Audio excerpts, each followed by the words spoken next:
everybody, this is Tim Charron, and welcome to my brand new podcast called The Charron Zone, blah, blah, blah, blah, blah. Welcome to The Charron Zone and howtobookgigs.com. Check out my free ebook on how to book more shows and taking the pain away from the booking process, making it a lot easier for you so you don't have to go out and try to quote unquote sell yourself. But today I want to talk a little bit about this concept of go where the heat is. Let me tell you a little story. I used to live in Denver, Colorado, and I joined a band called the Highland Mountain Boys, which was an incredible experience for me because it really introduced me to the world of country music and a lot of like old school kind of country music, and we got to play a lot of great venues: the Fox Theater, the Ogden Theater, the Bluebird Theater, all in Denver and Boulder and all that stuff. And it was a really fantastic experience. Now at this same time, I would always go to these little like panel discussions, the Colorado Music Association or something like that. So I went to this very small, there was maybe 15 people there, and there were a few people on the panel talking about their music career. And one of the guys was the guitar player for the band The Fray, and it was actually when they were really big at the time, so that was very cool. But the thing that I learned most from this little panel session, this is why you should definitely go to as many things as you can, check out as many discussions as you can, learn from people that are doing. Definitely learn from people that are doing. Not people, I mean, there's a lot of people out there just talking about stuff and telling you how to do something that they've never done. Don't listen to those people. Listen to people that are doing it and they really know the roadmap of how to get where they are. So, having said that, there was this African-American gentleman, I think that's the right term. And he was an older guy, blues player. I didn't know his music at all. I didn't know him at all. But the thing that he said was, he said, I tour the country, me and my guitar, and I go and I play all of these venues. He said, I sit at home when I'm not on the road and I make phone call after phone call. And to see if, who will pay me to come in and play in their town, at their venue. And then he said, the thing that he learned the most was, it's a very simple concept. He said, go where the heat is. Go where the heat is. Go where the heat is. Repetition is the mother of skills. So remember that. Go where the heat is. So simply, that means go where people want you to perform.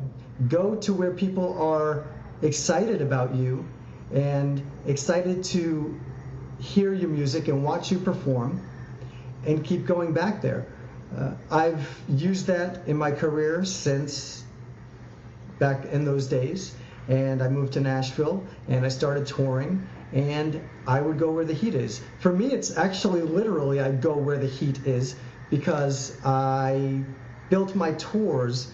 So here's an example. For me, I lived in Miami Beach for a long time.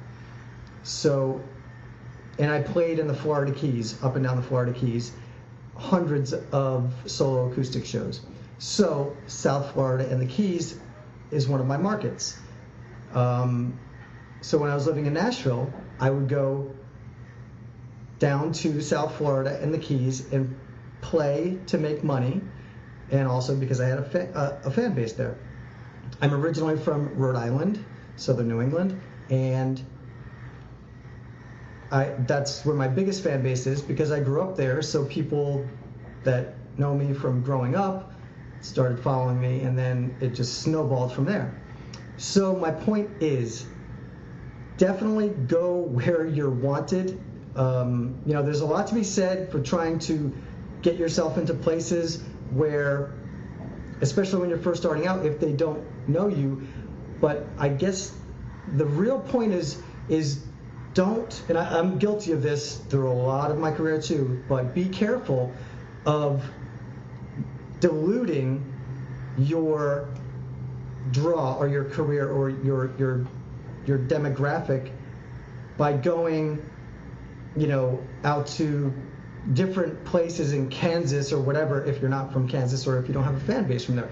In other words, work on dominating your area, wherever you are, wherever you live. If you live in Oklahoma, you should work on being as well known as you possibly can be, and keep pounding on those areas that are your target areas. So for me, it was South Florida in the winter because it was warm, and then I would go to New England during the summer, and that's what I still do. In and out of Nashville, it was the triangle. So very important. If you've moved to a city to do music, if you've moved to New York or to Nashville or to LA or anywhere, Branson, Missouri, whatever, wherever your hometown is, go back there and play and turn it into a big deal, and try to build your fan base that's already kind of built in from the people that you grew up with, and don't ever ignore that fan base and those people that supported you, and because you just want to keep building and building. You can't get too big in your hometown or any of your your designated target areas, and just be careful of trying to if I go out and tour in all these places that I've never been, then it will make me look better. I really believe in working really hard on dominating your one or two main areas, and you will have the best success. So do me a favor, let me know what you think. Write in if you're listening to this on the podcast, and if you're watching this on the video blog /podcast, then just send me a message and let me know what you think of this, and if you have any questions. And of course, make sure you subscribe to the podcast. Make sure you subscribe to my YouTube channel where the videos will be, and check out the free book. Let me know how that is for you. HowToBookGigs.com.